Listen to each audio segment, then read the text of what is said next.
Ferndale, and I am the Hypnobirthing instructor for Motor City Birth Services. And I teach at Nature's Playhouse in Ferndale and at Health and Healing Chiropractic in downtown Rochester. And today's video is going to be about my personal top 4 ways to achieve a gentle hypnobirth. Now, I get this question asked a lot during classes. What is the most important things to focus on? What is the key elements of hypnobirth? What should I do? What should I really focus on? And what I can see from the people that I have supported personally and from my own personal experience, I've narrowed it down to the 4 top ways, but there are so many other things that you could do that might work better for you than others. But for the most part, across the board, I've seen these top 4 have made the biggest impact on the couples that I support in class and during birth. So first of all, date your care provider. I know it sounds weird, but a lot of people, once they choose their care provider, they feel like this is it. This is the end. This is, once you're locked in and you can't change. And it's very much not that way. It's really important to be able to take time to ask them questions, find out more about them, about their track record, and what their preferences are for different birthing situations. So, find out what their preferences for inductions and when they typically schedule them or when they like them to happen. Find out what their cesarean rate is, what their thoughts on delayed cord clamping or any type of medication for the baby or for you during birth.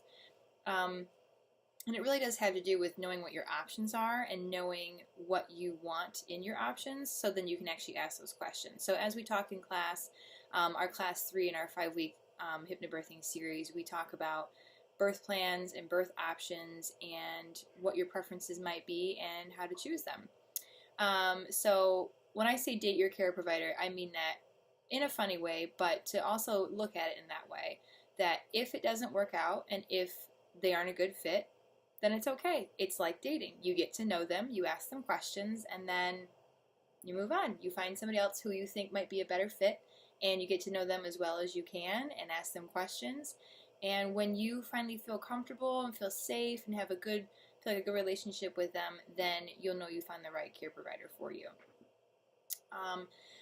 And I would say the other thing, the number 2 way to achieve a gentle hypnobirth is fully believing that your body and your baby are doing a natural and normal thing, that birth is a normal and natural experience. I know there are different things, different special circumstances that can come up during pregnancy and during delivery, so we always have room to adjust for those things, but for the most part, that our bodies and our babies are meant to be born this way without any medical intervention.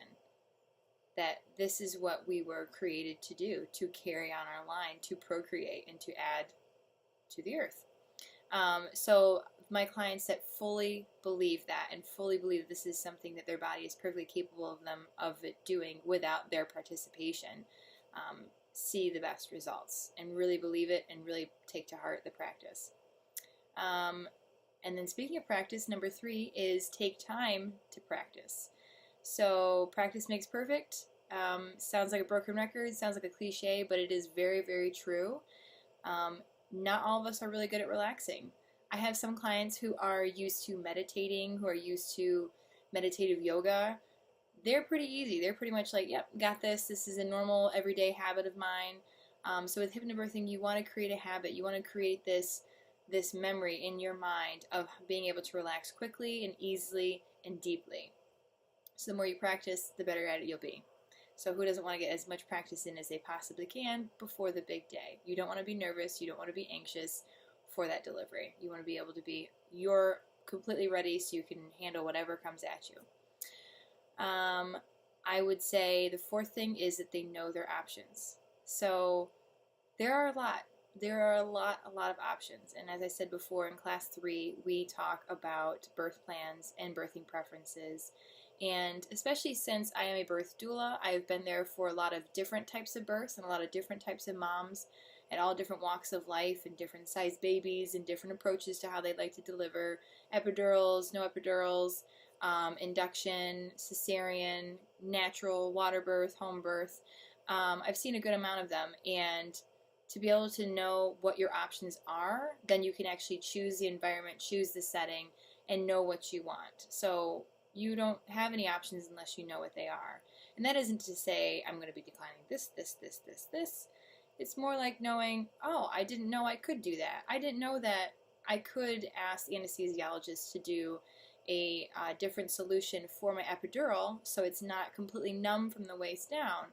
It's cutting the pain a little bit, but I'm still able to use my legs. I'm still able to move around. I'm still able to do a squat. So if I wanted to deliver my baby holding on to the squat bar, it's possible. So knowing your options can open up whole other avenues for you and whole other areas of discussion with your care provider. So that's another invaluable thing that I bring to our classes as well, is talking about all of our different options and how they can apply to your birth and how you can discuss it with your partner and with your care provider. So I hope you guys enjoy that. I hope that is helpful. If you have any further questions about hypnobirthing and about our upcoming classes, feel free to contact us at motorcitybirthservices@gmail.com, or you can find us at motorcitybirthservices.com. Hope to see you guys soon, and thanks for watching.